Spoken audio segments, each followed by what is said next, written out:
పేరెంట్ని ఒక చిన్న విషయం చెప్పడానికి స్టేజ్ మీదకి రావడం జరిగింది. ఎంత థ్యాంక్స్ చెప్పినా సిద్ధార్థ్ సార్కి తక్కువే.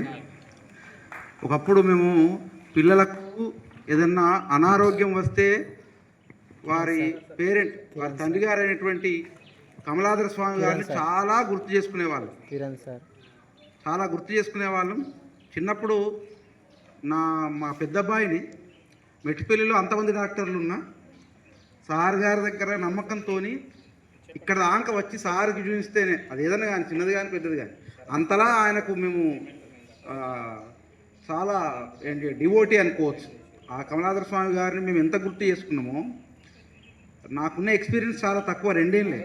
మా పిల్లల్ని చిన్నప్పుడే ఇక్కడ అక్షర స్కూల్లో చేర్పించాలి అని అనుకున్నప్పటికీ కొన్ని హెల్త్ ఇష్యూస్, మేము ప్రతిసారి కొరట్ల దాకా వెళ్ళగలుగుతామో లేదో, అది మెట్టిపల్లి కొరట్ల దాకా వెళ్ళగలుగుతామో లేదో అని ఒక చిన్న బెరుకు, చిన్న సందేహంతో ఇక్కడ అక్షర స్కూల్లో వేయలేదు. కానీ వేసినప్పటి నుంచి కొంత అక్కడ చదువు, అంటే ఇంకా ప్రీవియస్ స్కూల్ గురించి మాట్లాడలేను, కానీ అక్కడ చదువు బాగున్నా చదువు చదువు చదువు ఇది ఒకటే కనబడ్డది నాకు. నేను ఎక్స్పెక్ట్ చేసినటువంటి పూర్తిగా పిల్లలకు అన్ని తీరులో కూడా ఉండాలి అనే ఒక ఆలోచన అక్కడ వర్కౌట్ కాలేదు. ఇక్కడికి వచ్చిన తర్వాత ఐఎమ్ హ్యాపీ. ఎందుకంటే నాకు కేవలం పిల్లల యొక్క మార్కులతోనే ఆనందం, పిల్లలు సంపూర్తిగా ఎదిగినట్టు కాదు. ఆ విషయంలో మాత్రం మేబీ పిల్లల్ని నేను హైదరాబాద్లో చేర్పించినప్పటికీ కూడా ఇటువంటి సంతృప్తిని పొందలేనేమో.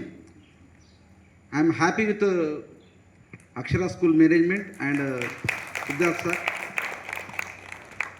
మాకు ఇంకా చిన్న ఆశ ఏంటంటే, గవర్నమెంట్ త్వరలోనే 10+2 చేయనున్నది అని చెప్పేసి అన్నారు.